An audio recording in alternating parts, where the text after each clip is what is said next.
The Word of God is alive and powerful, sharper than any two-edged sword, piercing even to the dividing asunder of the soul and spirit, and of the joints and marrow, and is a critic of the thoughts and intents of the heart.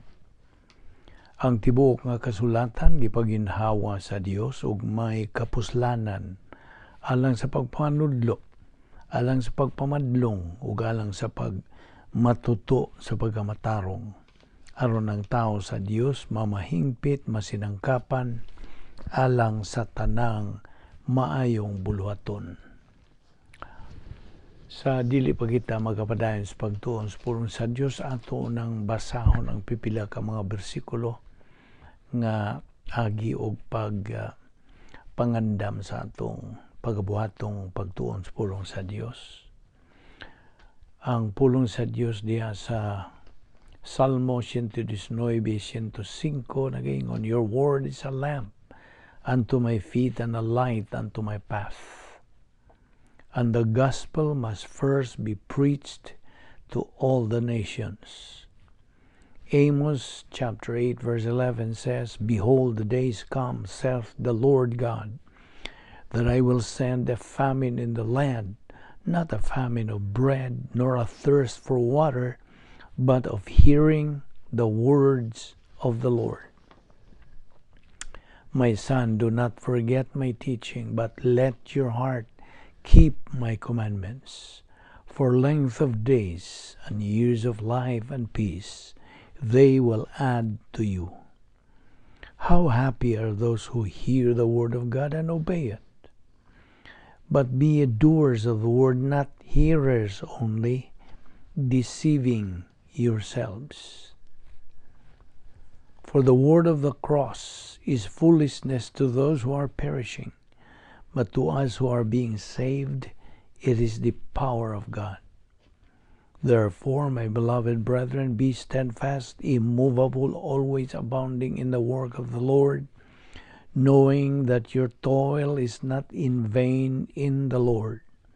Be on the alert, stand firm in the faith, act like men, be strong. Let all that you do be done in love. So then, just as you received Christ Jesus as Lord, continue to live your lives in Him, rooted and built up in Him, strengthened in the faith as you are taught, and overflowing with thankfulness. Sa dili pa kita magapadayon sa pagtuon sa pulong sa Dios, nining adlaw gikinahanglan ang atong paggamit sa recovery technique sa 1 John 1:9, which says, If we confess our sins, God is faithful and just to forgive us our sins and to cleanse us from all unrighteousness. Alang kanimo higala nga wala pa'y kaluwasan, believe on the Lord Jesus Christ, and thou shalt be saved. Musa sa hilom, mag-andam ta sa atong kaugalingon. Let us pray.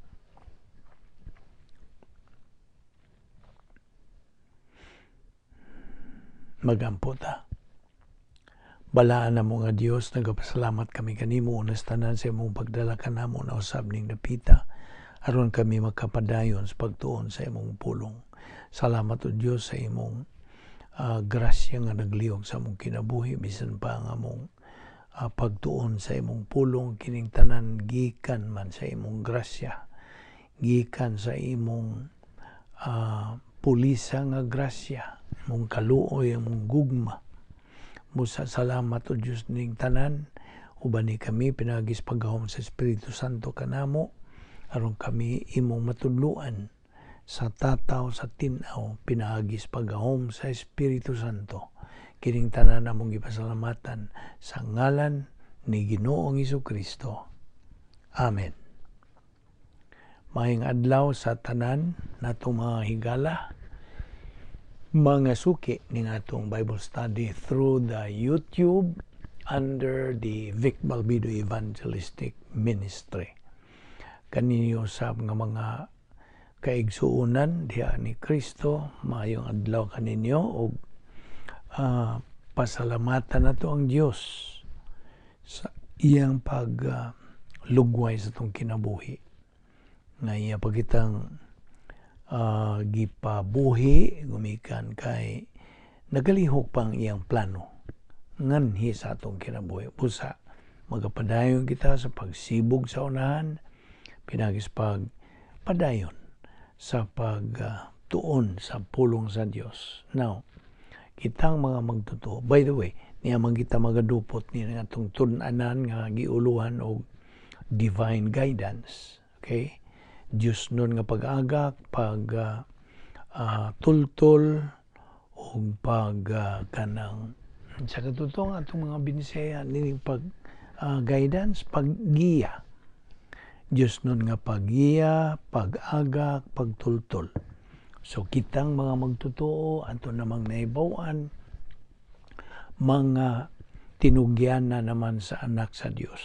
Dini sa yuta.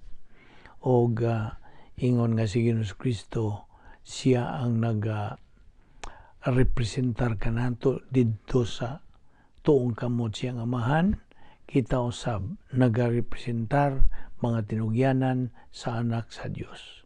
Busa atong tun-an ang iyang mga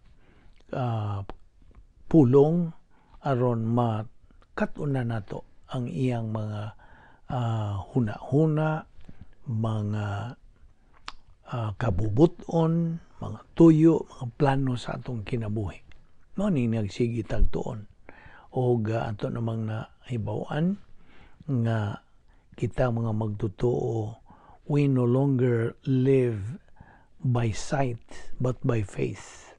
Pagtuo ang atong gigamit o atong gamiton sa atong pagkinabuhi na ingon nga mga anak sa Dios. O mao nga manduan kita sa pagtuon siyang pulong ang kahibalo, kaalam. Kining kahibalo is knowledge nga kon ato kining maugmad pinagi sa atong pagpadayon gayon sa pagtuon sa pulong sa Dios, kini mo unsa mahimo na kaning kaalam nga gikan usab sa kaalam sa Dios. Mo sa mao si Apostol Pablo nag-emphasize gyud, hatag og dakong gibugaton ni ining pagkamayungdanon sa kahibalo, knowledge. In fact, he has a high concept sa pagkaimportante sa kahibalo. So knowledge is vital. Knowledge mao na nga diha gani sa 2 Korinto 8:7 naghisgot kana og knowledge. Diha sa Kolosas 1:9 knowledge of God's word. Diha sa Kolosas 3:10 sound knowledge.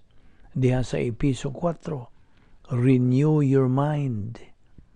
Sa knowledge, pinagi sa knowledge, pinagi sa kahibalo. Nga mao na nga diha sa Hosea, nagaingon ang Hosea, my people are destroyed for lack of knowledge. Why kaalam sa pulong sa Dios.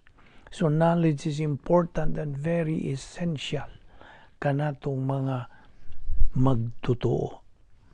So have much knowledge. Ang kuna panag-iya ang daghan yung kahibalo nga ma-develop kinig kaalam unubanan sa gugma. Knowledge without love pops up. Ibaw ka kung say pops up, muburot. But knowledge with humility builds up. Isi ang diferensya. Sa 1 Corinthians 13:1, naghisgot gani ka though I speak kanang sama sa mga unsa ng mga lawom ng mga panghuna-huna, apan you are just a banging gong. Mao na giingon diha sa maong bersikulo. Og mao na ang prinsipyo nagabarog, he who thinks he knows everything knows nothing. Mao na prinsipyo. Bisan tuod og na nakay-kaybalo, you have acquired knowledge through your persistent and consistent study of the Word of God. Ayaw pagpaburot, ayaw ka mapahitason, pabilin nga mapaubsanon, inubanan sa gugma. So ito itong giingon kung naa kay daghang kay balo nga walay gugma, unsa na, it pops up, muburot ka na. Apan ang kahibalo, inubanan sa imong pagkamapaubsanon, kana will build you up. Okay? So mao na nga ang Pilipos 1:9 nagaingon usab, this I pray, that your love may abound yet more and more in knowledge. You see, knowledge therefore is very essential sa atong kinabuhing Kristohanon. Ug naibaw naman ta nga ang Kristohanong paagi sa pagkinabuhi is not emotion, or emotion has nothing to do with the Christian way of life. Nothing. Ug mao bitaw makita nimo nga ang in modern churches karong mga kasimbahanan ni ining atong panahon karon, rampan kayo, daghan kayo ang giingon tag emotional display sa ilang worship services, na ay daghang mga ritual, na ay songs and praises na dili man punta kanang against niya na, pero mao na ilang pakadak-an. More songs and praises, kanang ginganlan og tongues movement on this spectacular like miracle healing ug uban pa. Kining mga moderno nga mga evangelicals, alang kanila ang doktrina boring. Unsa may binisaya boring? Kanang murag maglisod tag Binisaya na boring.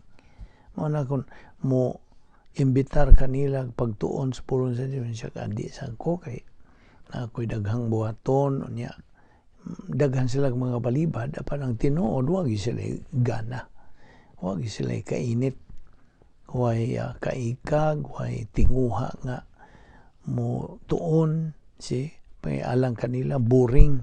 Kini pa nga itong gibuhat kini, alang niya itong mga negatibo, mayon sila boring po na. Balik-balik naman ang ilang panghisgot diha, boring. So mao ni mga moderno na kining mga evangelical. So for them, na ay kinabuhi, or there is life diha sa ilang gingog songs and praises, using their musical bands o kumbo. You see, that's their way of worship, minus Bible doctrine. Why pulong sa Dios? That's tragic, right? Luoy kayo. So you see, we should remember, ang ngay na itong hinumduman, that we are here in this devil's world. Ni ata niining cosmos diabolicos, the devil's world. Humanism, okay? Kining humanism wants to put up kanang giingon nila og utopian movement ahead of God's millennium. Mao na ilang buot kanang i-establish nga unhan nila ang millennium. Kung iba naman kaning unsa ning utopian environment, kana bang wa nay samok, na nay pariha ba sa ilang sa panahon na gyud sa millennium. Apan humanism ay mugna niya na. They want to put up a utopian environment, ilang unahan ang millennium sa Dios. Now, na nga kadaghanan sa mga Kristohanon karong panahon na reject Bible doctrine. Wana, ilan ang kanang isalikway. This does not surprise us. Musta? Di na tamatinga. Mao na nga, it's a matter of choice again. Mao na. Mao bitaw ng labing importante kung kining mga prinsipyo nga imong tutukan, o you have to consider that.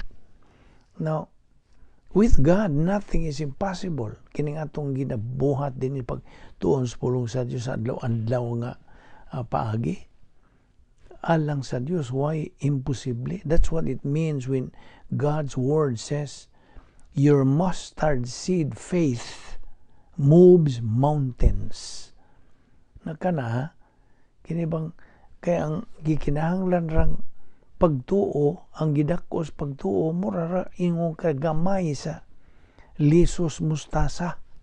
Nakana, inig kaugmad niya na, it moves mountains. Now, of course, kining it moves mountains, that is an hyperbole, matod ba sa in English, or metaphorical. Kining hyperbole, na pagka kanang exaggerated ba, i-exaggerate ni mo, murag silbing panghingapin, mo na hyperbole.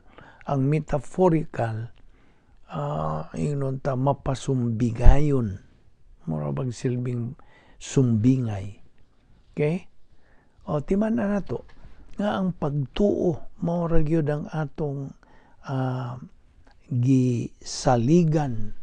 Okay? Mao ni atong kanang gigamit sa pag kinabuhi ingon nga mga Kristohanon. We no longer walk by sight but by faith. Faith is a way of thinking. Paagi kini sa panghuna-huna, and a system of perception. Sistema kini sa pagpanabot. See? Unsa may gisulti sa Hebrewanon 11:1. Faith is the substance of things hoped for, the evidence of things not seen. You see? So mo niya itong gihisgutan kay mo ni just to remind ourselves nga kini nga itong pagkinabuhi ingon nga Kristohano, dili ni ingon-ingon. It's a serious thing. Because God is dead serious to His Word. Okay. So, ato sang hinumduman, kini nga itong ipang-quote din mga prinsipyo. Let's remember the principle. Human solution is no solution. Only divine solution is the real and right solution. Now, ang ngay usab natong hinumduman ang doktrina nga nagatudlo kanatong mga magtutuo nga sa unang pag-anhin ni Ginoong Kristo dinhi sa yuta, and when He lived with men, iyang gituman ang iyang misyon dinhi sa yuta by utilizing all the spiritual assets nga kanang sangkap sa Dios nga mahan alang kaniya sa way paggamit sa iyang divine nature. Unsa katutong doktrina? Doctrine of kenosis. Now, kini si Satanas adto nang na sayran usab nga mao ni avowed enemy sa Dios, misuway sa pagtintal sa atong Ginoo to turn the stone to bread, samtang ang atong Ginoo kanang puasa sud sa kapatan kaadlaw in the wilderness dito sa kamingawan. Apan ang atong Ginoo defended Himself by using God's Word. Ephesians 6:11, the whole armor of God. Ang hingpit nga sangkap sa kanang panalipod gikan sa Dios. Kita mga magtutuo should use the above armor at all times. Gimanduan kita sa Dios. Isulob kanunay kanang whole armor. O unsaon to pagsulob. Okay? Ato na po ning i-review paglabas sa itong panumduman. It is by SLA. Numdong ka sa itong kanang memory aid. By SLA. Study, learn, apply. Study, learn, and apply the Word of God. Now, only when we reach spiritual maturity, or spiritual adulthood, by the way, that we can use our offensive action against Satan. Kaya duha ni ka kanang pagpanalipod, offensive o defensive. Unsa man kanusa man ta makagamit ning offensive action, batok ni Satanas. Only when we reach magkaabot na unta ta sa espirituhanong pagka kanang adult. Okay? Hingkod. I think that is the right Visayan word. Espirituhanong pagkahingkod nga makagamit na ta sa offensive action against Satan. But while we are still in spiritual childhood, napata sa una nga ang we can only use our defensive action. Pagpanagang, dili itong offensive. Okay? Now, spiritual combat, spirituanon nga kanang asdang o pagkigharong is not a matter of prayer. Ato nagisgutan last time. But it is a matter of attaining our spiritual adulthood. Mao ni ang paagi nga kabuton gyud nato ang espirituhanong pagkahingkod. Okay? In fact, prayer now manggoy uban nga ilang pagtuo nga ang pagampo usa nas paagi sa kasulbaran sa nusuliran, dili ra ba?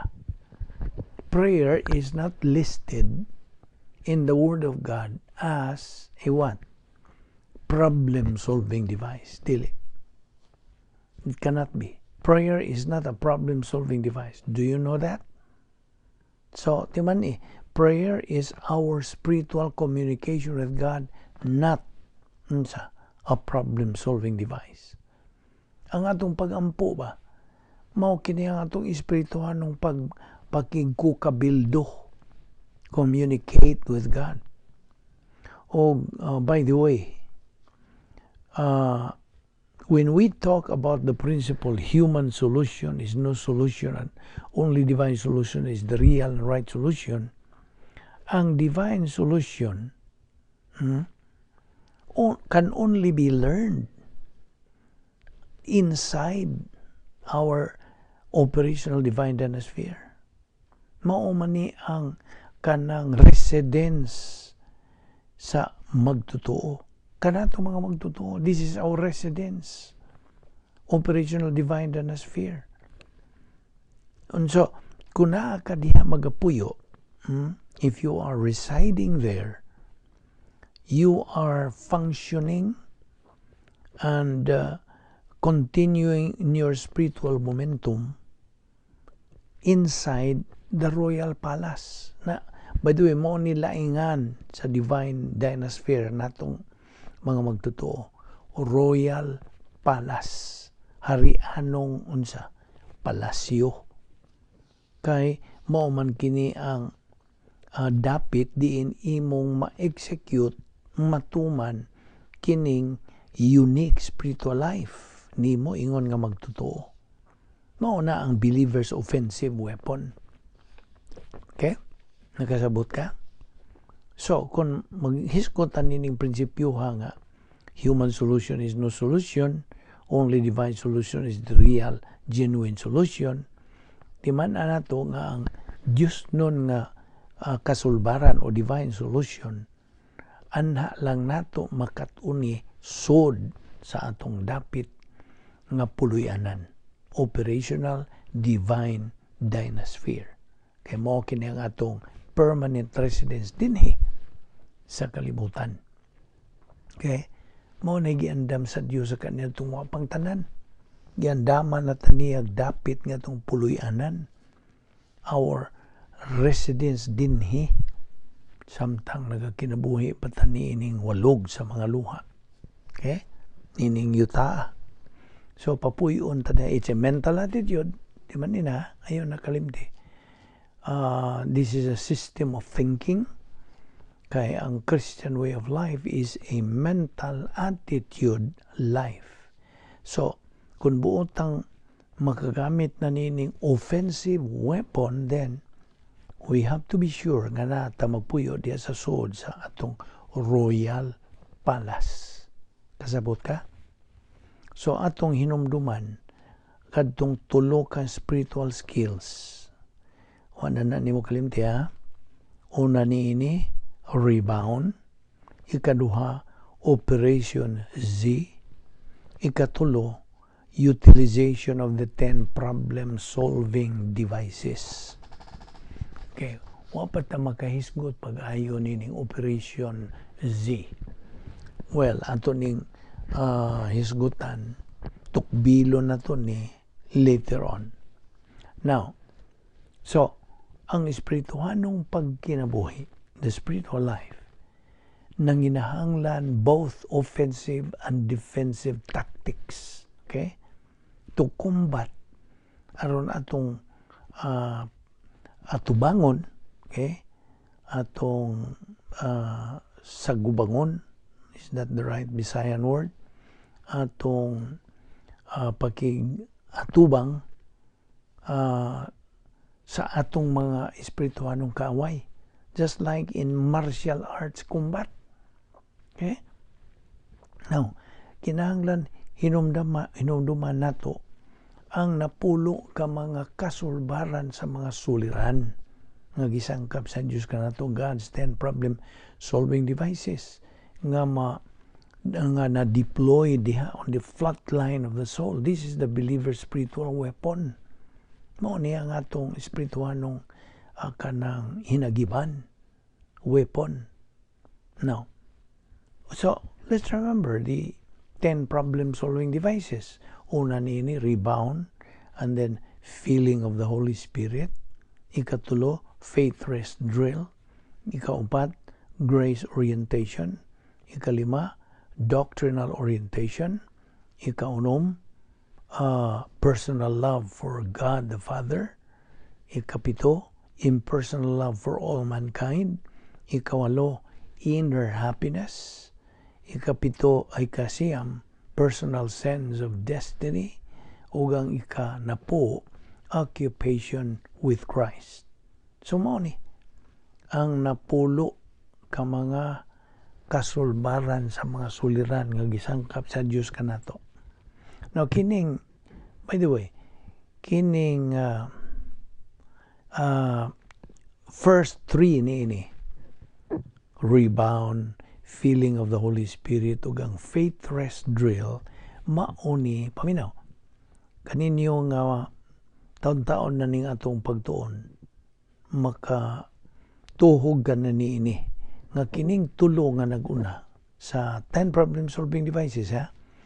Rebound, feeling of the Holy Spirit, and faith rest drill, mauni ang defensive weapons.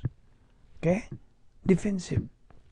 Kanibang mo sagang ka, ang imong hinagiban nga gigamit mo, imong gamiton sa pagsagang batok sa imong kaaway, o ang mosunod nini nga grace orientation, doctrinal orientation, o personal love for God, kining tulo, the second three, meaning na po ka 10 problem-solving devices, mo ni ang offensive weapons.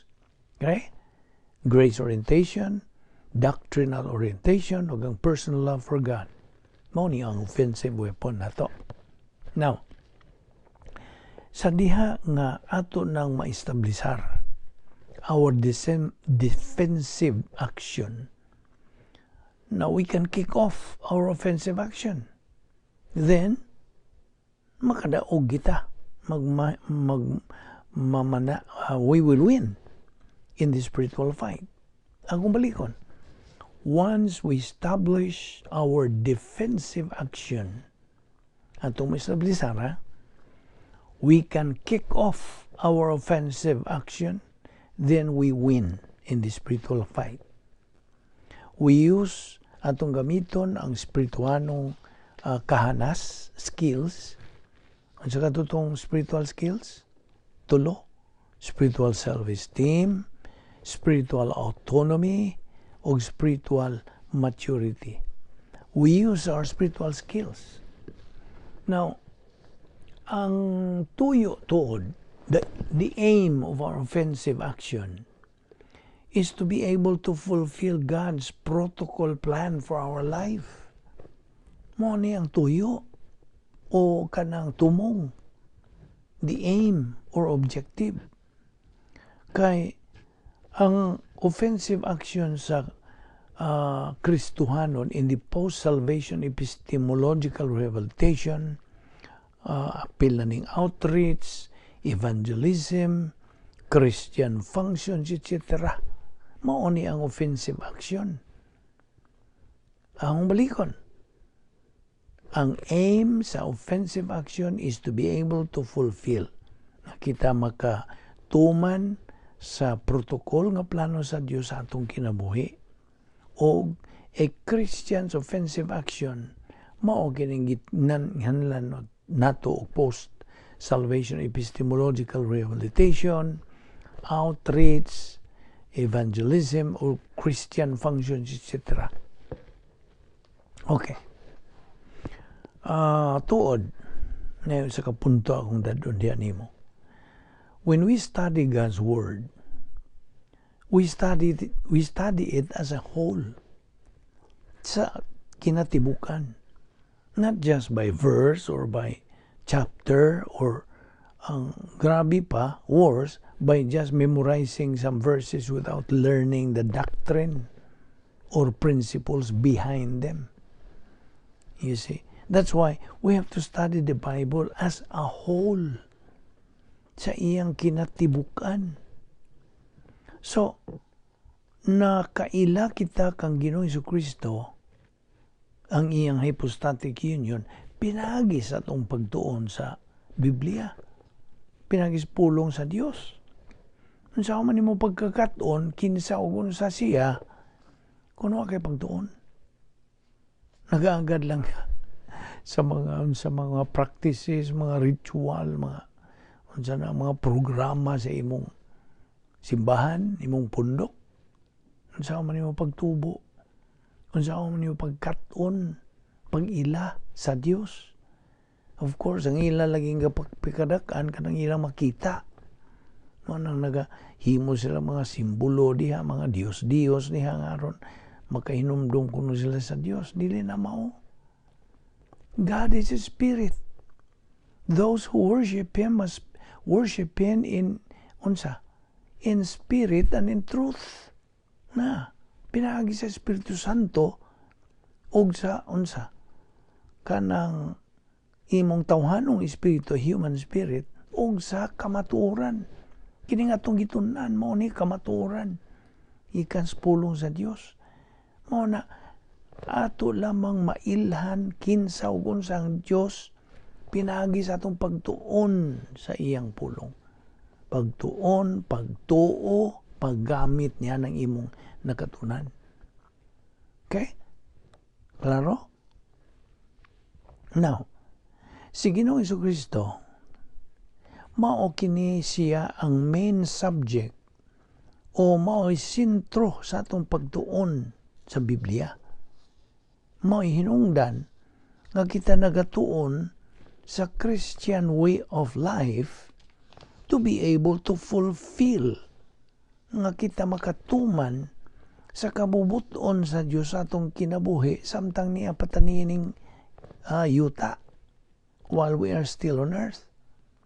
So, nagatuon ta sa unsa ng flat line of the soul kay kini man ni ang matag magtutuo nga garrison. And there we also learn both offensive and defensive tactics in the Christian life. Kasabot ka? Okay, diha sa Mateo 4, 5 nga to sa 6. Atong balikon niya, ang atong Ginoo gitintal siya ni Satanas that he threw himself from the nga iyang paluksuhon ba iyang gitintal si Ginoong Kristo lukso gikan dinhi nining pinakol sa templo unsay gisulti unsay tubag ni Ginoong Kristo kasi si Satanas ra ba may quote ra ba siya scripture unsay may iyang gi-quote that he shall give kuno his angels charge concerning the nga dili siya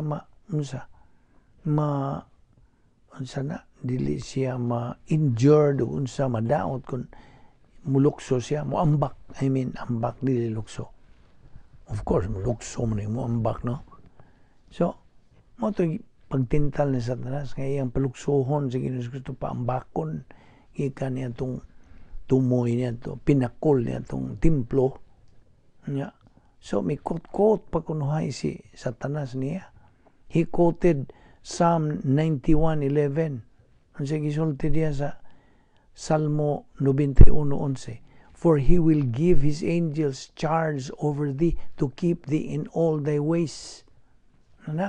Pinakot siya apan unsa man ang Proverbio 3:5 ngadto sa 6.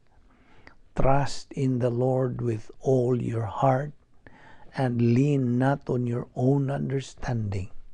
In all thy ways acknowledge him, and he shall direct thy paths. So, unsa gitubag yun ni Ginoong Kristo ni Satanas? Mateo 4:7.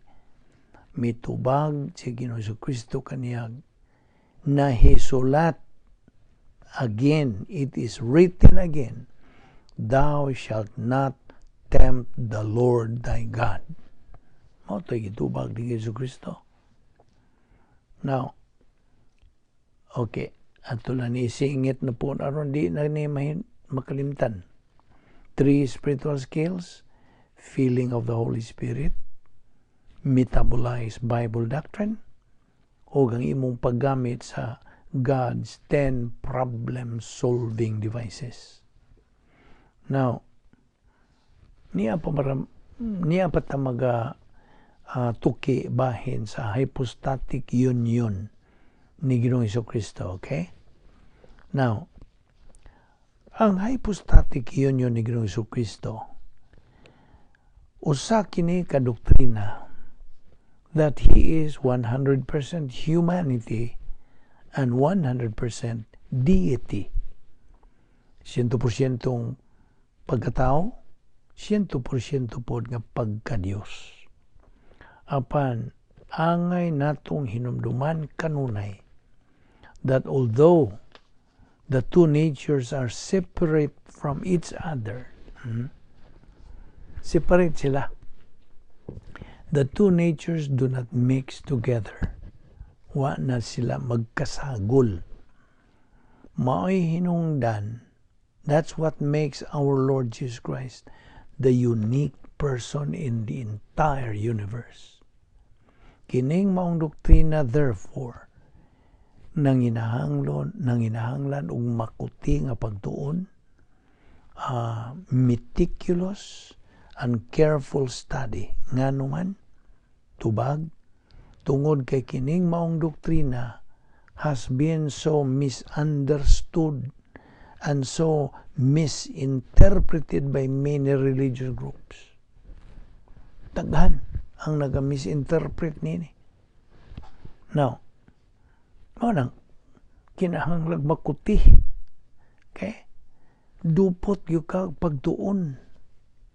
Now, sa iyang pagkinabuhi ni Ginoong Kristo din sa yuta, sa una niyang paganhi, First Advent, si Ginoong Kristo may gamit sa prototype divine dynasty. Dito rin siya magapuyo sa iyang dapit nga puloy-anan nga may gahom sa Dios. Okay? Now,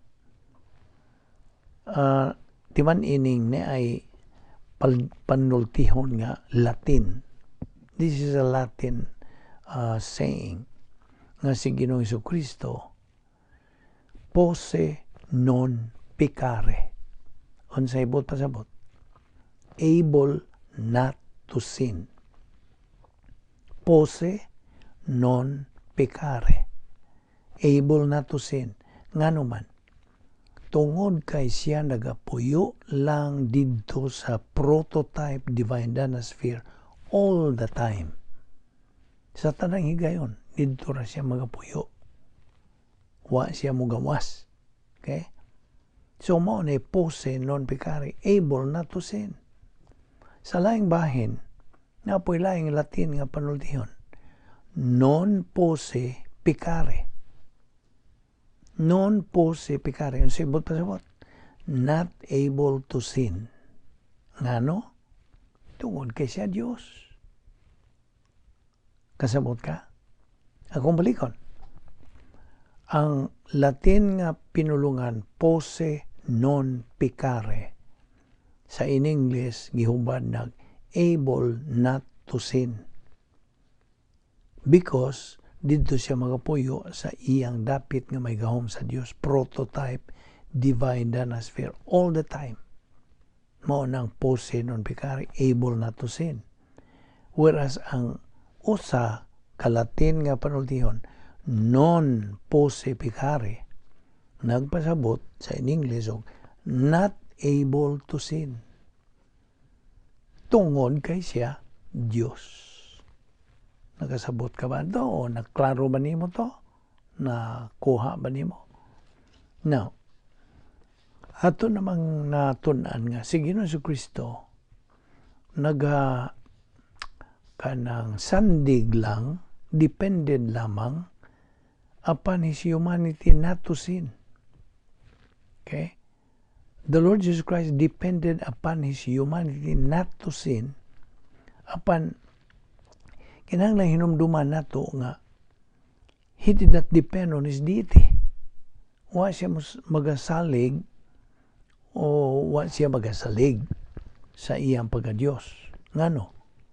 Tungod kay ang iyang pagka-Diyos cannot really sin, of course.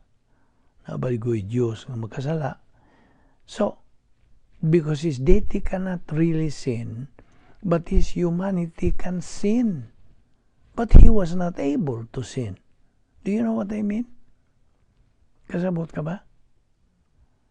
Okay, ang pangutana ko na ito, nga si Ginoong Jesucristo, kanang nagasalig lang sa iyang pagkatao nga dili siya makasala, not to sin, but always remember nga He did not depend on His deity. Wa siya magasalig sa iyang pagka-Diyos. Ngano tungod kay ang iyang pagka-Diyos di man makasala, apan ang iyang pagkatao makasala man, apan He was not able to sin. Why all this? Ngano man? Ang tubag? Because He is showing to us, iyang gipakita kanato, nga si Ginoong Jesucristo did not depend on His deity but to utilize His being human. Ang iyarang pagka-tao. Now, diha sa Hebrewanon 4:15, lain na po ng bersikulo, nagaingon kini, for we have not an high priest which cannot be touched with the feeling of our infirmities, but was in all points tempted like as we are, yet without sin. Now, ang atong Ginoong Jesucristo did not really utilize His being God as we can understand during the kadtong tulo ka mga pagtintal ni Satanas kaniya nga iyang giatubang. You see, si Satanas mitintal sa pagkatao sa atong Ginoo. Satan tempted our Lord's humanity, not His deity. Tungod kay kini si Satanas nahibaw man nga he cannot do anything about our Lord's deity. Di siya kaasdang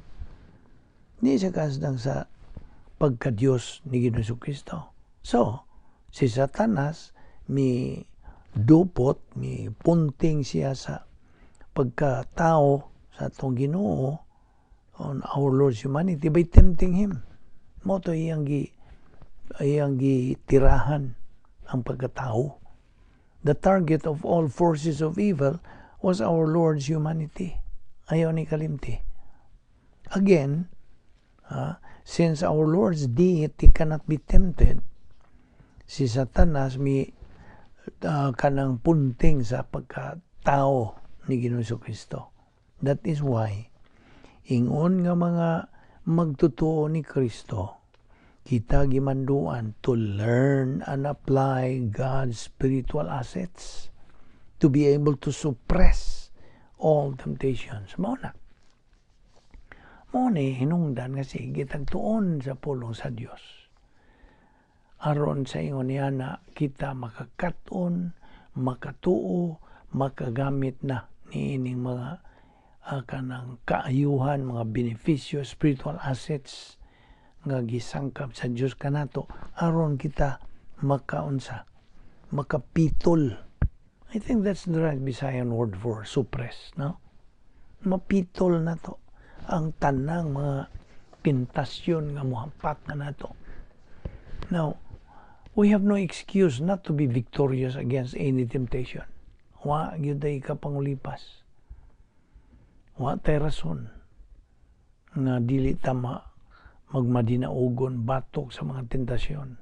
You see, it's a matter of choice gyapon. May mong makadaog ka, may mo pong gusto kang mapildi. You see, it's a matter of choice. Now, okay, ato ragong i-reverse concentrate atong hinumduman kadtong 7 ka mga requirements sa espirituhanong panginabuhi. The 7 requirements in the spiritual life. Hinumdum ka niya to? Ang nag-una nini, routine. Kini atong gibuhat adlaw-adlaw, routine na ni. Ano may routine sa Visayan? Mo ni naandan. Atong gianad itong kaugalingon, no? No, kini atong Bible study through the YouTube, nagsugod ni kanang mga Hulyo sa mayaging tuig. Okay, so, tuig na ta. See? July of last year, kita nagasugod. O no? Dahil sa ato ragong tutukag maayo, murag nakalimot na ko. We started in 2017, July. So, last July mo unsa ng tuig. So, karon unsa naman ta? Enero, Pebrero na po ta. So, mo ni, taon-taon na ta, ato na ning gianad itong kaugalingon. Routine. Kaya mo ni ang number 1 requirement sa the spiritual life. Routine. Ikaduha, nga atong organisahon ng atong kinabuhi.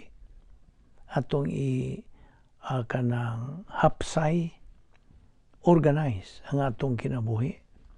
Ikatulo, nga ang atong pasiuna husto ug tukma. Ang sa may itong pasiuna, pulong sa Dios. That's the true scale of values. Kanya ikaupat, making good decisions from the position of strength. Now, ikaupat ni nga requirement nga kinahanglan ta mo himo mga kanang maayong mga desisyon gikan sa dapit nga naay kaligon. Unsa man ning position of strength? Operational divine dynasphere, ang atong royal palace. Ikalima nga requirement, persistence. Pagka kanang makugihon, mao ba na Bisaya? Persistence pagka malahutayon. I mean, ang perseverance mo ay pagka malahutayon. Perseverance. Persistence ang pagka kanang nagmasigihon ka o mapinadayunon. Okay? Maramang masapid mo na itong dila panagsa. Okay. One more thing. Mo niya, mo kadto ang 7 ka mga requirements nga requirements sa unsa sa spiritual life. Oh, by the way, unom radi ay correction doon. Doon na lang tayo unom mga requirements. 6 requirements in the spiritual life. Routine, organized life, true scale of values, making good decisions from a position of strength, persistence, and perseverance. One more thing, okay? We are indwelt by God the Holy Spirit. Gusto? Kitang mga magtotoo, gipuy-an na sa Espiritu Santo. Masing nakalimot ka nga, niyan tong higayon, nga mong gidawat si Ginoong Kristo, ikaw, gipuy-an sa Espiritu Santo. Na ang Espiritu Santo nagapuyo sa imong lawas. Okay? O kining iyang divine power, Diyos nun nga gahom, available kini 24/7, 365, all the time. Okay? Moment by moment. Again, it's all a matter of choice. Ayaw gini kalimti. Si Ginoong Kristo never committed a single sin. Samtang dinhi pa siya ni ining kalibutan. Ano? Because all the time, He resided in the prototype divine dynasty. He remained perfect. He never sinned. Wag yun siya magkasala. Bisag gamay na lang. That's why He became a what? A winner. Overcomer. Nikaw. Mao kanay hinungdan. He was able to reach His goal. To die for us at the cross. Okay? Din hilang una kita kuto. Bato yung padayon ni Ugma. So, ayaw si Pieta sa pagsunod ning atong series nga Bible study. Niya pag kita magadupot nining hypostatic union of our Lord Jesus Christ o kini ato lang gisingit usab agi og hawan sa atong main topic, main subject nga maong divine guidance. So padayon kita sa atong spiritual momentum o wana kini hunong ning atong pagabuhatong adlaw-adlaw nga Bible study through the YouTube ubos ni ining Vic Balbido Evangelistic Ministry. Timani nga kini grasya nga gisangkap sa Dios kanato. Wa kitay katakos nini dili kita angayan apan ang Dios nagapadayon gayud sa paglihok sa iyang grasya ngari kanato. Unsa ka faithful gyud ang Dios kanato. Great is His faithfulness. Musa maga-ampo ta karon o atong iapil ng atong pag-ampo sa atong mga leader, mga pangulo sa atong nasod. Nanginahanglan sila og pag-ampo nato nga mga magtotoo. Unified prayer nga unta lamdagan kini sila sa ilang pagpangulo ng atong nasod. Kay mura og alig-ig na gyud ning atong pangagamanan. Mao nang makita nato nga na panahon nga nabito sa pulong sa Dios nga pag-unsa hukman ang usa ka nasod tungod sa kakulang o kaway kanang kahibalo o kaalam sa pulong sa Dios. You see, time will come. Mao nang kinahanglan nga atong i-appeal sa pag-ampo. So this time let us pray. Ama namong Dios, nagapasalamat kami kanimo sa imong tultol, pag-agak, pag-iya ka namo, Dios, pinagi sa imong gitudlo ka namo ng imong mga pulo nga mo ang imong una-una, mo ang imong kabubuton. Salamat o Diyos sa imong pagkamatinumanon sa imong mga saad. O kami nagaampo, Diyos, nga imo kaming dasigon, hagiton kanunay sa padayon nini nga mong spiritual momentum aron sa ingon yan na makakabot kami sa among common goal, which is spiritual maturity, where we can glorify you, O Lord. We love you. We adore you. We worship you.